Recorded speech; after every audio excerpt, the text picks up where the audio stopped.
Jeremiah 29:11 and 12. For I know the plans I have for you, declares the Lord. Plans to prosper you and not harm you. Plans to give you hope and a future. Then you will call on me and come and pray to me, and I will listen to you. When Kathy asked me to speak today, at first I was excited because I think most of you know my testimony, or at least my most recent testimony, but I've never had the chance to share it publicly. And the Bible teaches us there is power in sharing your testimony. But I was also a little reluctant because I know this started as breast cancer awareness. I didn't have breast cancer or cancer of any kind. But what I realized, and God revealed to me, is that my experience dealing with a deadly disease where the doctors don't necessarily have all the answers can help someone else dealing with a deadly disease where the doctors don't necessarily have all the answers. So my story starts in March of 2020. The world had just shut down. We had just gone to services with 10 people here. And at first, I thought I had a bad flu because they were saying back then that people who were young and healthy couldn't get COVID. And I just had a physical, clean bill of health. The next day, I felt sick like I'd never felt sick before, and my body started rejecting water. And if you ever get to a place where your body won't take water, you need to immediately go to the hospital. But back then, they weren't just allowing people in the hospital because they didn't want the hospital rooms to be overwhelmed, like what was happening in New York and Los Angeles. So you had to get a prior authorization before they would admit you to the emergency room. So I called my doctor at the time and said, this is what's happening, these are my symptoms, can you allow me to go to the emergency room? And they said, no, you're young, you're healthy, you don't have any pre-existing conditions, you'll be fine. Day 2 of no water, I was getting weaker. I called again. I think this time I might have called the hospital directly, and they said, no, you can't come. Third day, I think I might have even called 911, and they once again said, just stay home. You're young, you're healthy, you will be fine. On that day, on that night, my wife found me collapsed in the bathroom. She said, you need to go to the hospital. I said, I've been trying. She said, I'm going to call around in the morning until I find a hospital that will accept you. So she did. I don't know how she got me in the car, but I finally was admitted. She finally found a hospital that would accept me. And I got in that hospital room, and they started to put an IV of fluids in my arm. And I immediately started to feel a little better because I had gone now 4 days without water.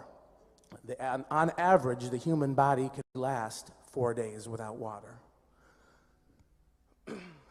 And I immediately started to feel better, and I wasn't scared, but I said to myself, I just need to stay in this hospital long enough that my body can fight the disease, because if I go home, I'll dehydrate. And the doctor came into my room, and the doctor said, I'm going to get you home by tonight. You're young, you're healthy, there's nothing on your medical records, you don't need to be here. And that made me nervous, but I still wasn't scared. And then about 15 or 20 doctors came rushing into my room with a bunch of equipment. I said, what's happening? You guys need a place to have a meeting? Did you need a place to store the equipment? What's going on? They said, he's talking, he's conscious. Turns out my heart rate had gone up to 250 beats per minute.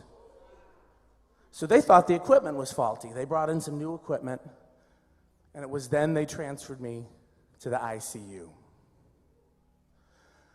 The next week in the ICU, every day, I got weaker, my lungs started filling up with fluid, my oxygen started dropping lower and lower and lower. They kept bringing in bigger oxygen masks and stronger oxygen masks. At one point, they shaved my beard because they thought that would help create a seal to get the oxygen in. And I still wasn't that worried. And a week after I'd been admitted to the hospital, they said, none of this is working. You need to say goodbye to your friends and family. And I tried, but I was too weak to hold the phone. And I still wasn't worried. And there are two reasons I wasn't worried. One is because I knew that God was not through with me here on earth. And the second reason is I had a praying church. And one of the things that they don't tell you about being so close to death is you can tell when people are praying for you.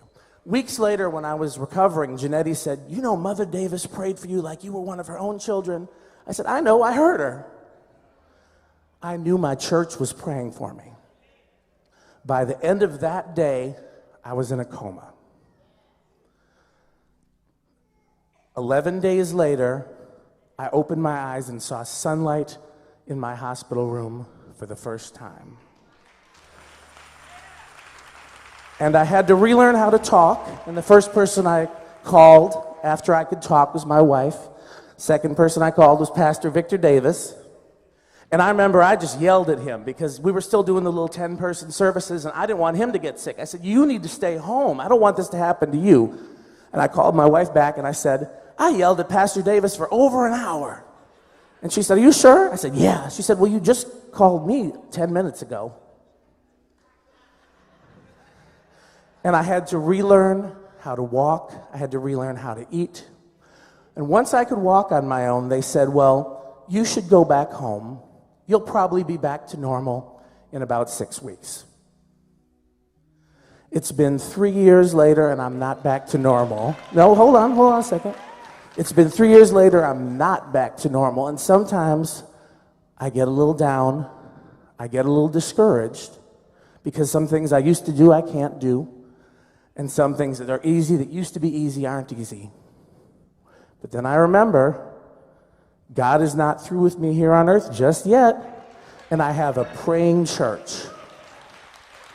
So my advice to anybody that might find themselves in a situation where the doctors don't have all the answers, first of all, you need to have a relationship with God so that you know your purpose.